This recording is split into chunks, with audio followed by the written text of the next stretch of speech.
దేశం కోసం రక్తాన్ని చిందించిన భగత్, బోస్, అల్లూరికి కూడా దక్కని గౌరవ ప్రతిష్టలు రంగులు పూసుకుని వ్యాపారం చేసే వారికి ఇచ్చే జనాన్ని చూస్తుంటే థూ జీవితం అని అనిపించడం లేదా మీకు?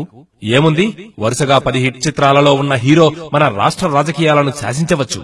అది మన రాష్ట్ర దేశ దుస్థితి. యువత కళ్ళు తెరవరా?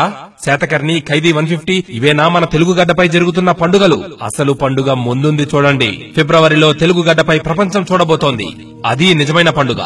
ఇస్రో ఏకంగా ఒక రాకెట్ ద్వారా 103 శాటిలైట్లను అంతరిక్షంలోకి పంపబోతోంది. ప్రపంచ దేశాల యువతంతా ఈ విషయం గూర్చి చర్చించుకుంటూ ఉంటే ప్రయోగం జరుగుతున్న మన సొంత రాష్ట్రంలో, ఇంకా తెలుగు రాష్ట్రాల్లో ఆ ఊసే లేదు.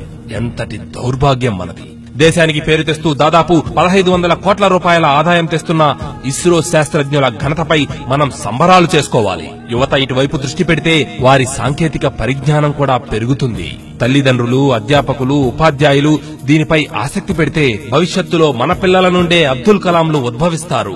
ఇలాంటి విషయాలు యువతలోకి మరింత వెళ్లాలి. పోస్టర్లు వీటికి తయారు చేయండి, బ్యానర్లు వీటికి కట్టండి. దేశ ప్రయోజనాలు కోరుకునేవారు, నిజమైన దేశభక్తులు ఇటువంటి విషయాన్ని పదుగురితో తప్పకుండా పంచుకుంటారు. ఈ విషయాన్ని వింటున్న మీరు పదుగురితో ఈ సమాచారాన్ని పంచుకుంటారో లేక మిన్నకుండిపోతారో మీ ఇష్టం. జై భారత్, జై హింద్.